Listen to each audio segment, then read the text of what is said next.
আসসালামু আলাইকুম। সবাই কেমন আছেন? আশা করি সবাই ভালো আছেন। স্বাদ ও স্বাদের গল্পের সাথে আবারও আসলাম আপনাদের জন্য করে মজাদার ইলিশ মাছের একটা রান্না নিয়ে।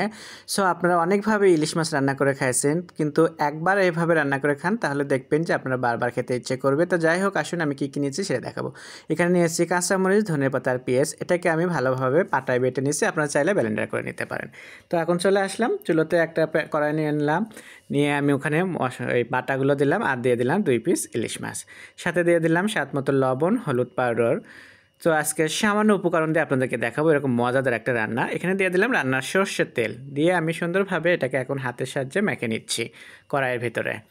তো এটাকে সুন্দরভাবে মেখে নেওয়ার পরে আমি হাতটা ধোলাই করে আমি এখন দিব এখানে একটু পানি। তো পানিটা দিচ্ছি, দেখেন পানিটা দিলাম হাত ধোলা করে। এখন চুলোয় এটা আমি জাল ধরে দেব। তো চুলোয় আমি জাল ধরে দিলাম, এটাকে দিয়ে আমি এখন সুন্দরভাবে ঢাকনা দিয়ে এটাকে আমি বেশ কিছুক্ষণ ধরে কুকিং করে নেব। তো মাঝপথে আমি ঢাকনাটা তুলে নিয়ে আমি এটাকে একটু নাড়াচাড়া দিয়ে দিচ্ছি। আপনারা একটু সময় নিয়ে রান্না করবেন এটা লো হিটে, তাহলে দেখবেন এটার গ্রেভিটা দিয়ে আপনারা অনেকগুলো ভাত খেতে পারবেন। আর গ্রেভিটা আপনারা একটু তেলের উপর যদি তোলেন, আমি মনে করবো যে এটার টেস্ট বেশি আসবে। এটা কিন্তু পাতলা ঝোল, কিংবা আপনারা যদি চান এরকম পানি পানি রাখতে, তা এটার টেস্টটা কিন্তু তেমন একটা আসবে না। যেহেতু পেঁয়াজ বাটা এখানে আছে, তো এটার ঝোলটা একটু মাখা মাখা অবস্থায় তেলের উপর উঠবে। যখন ভালোভাবে কষানোর পরে তখন আপনারা ঝোল দিয়ে অনেকগুলো ভাত খেতে পারবেন।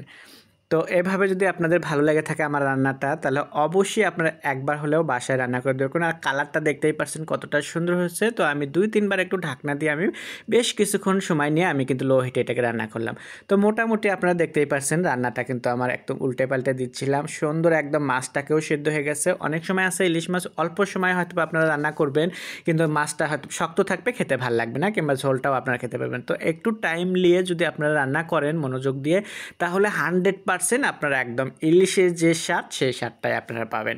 তো এইভাবে আমি রান্না করে নিলাম আজকের এটা একদম অল্প উপকরণ দিয়ে। আপনাদের কাছে যদি ভালো লাগে থাকে তাহলে স্বাদ ও স্বাদের গল্পের সাথে থাকবেন। বেশি বেশি করে লাইক কমেন্ট শেয়ার করুন, বন্ধুদের সাথে শেয়ার করে দেবেন আপনারা, আর আমাকে একটু সাপোর্ট করবেন আপনারা।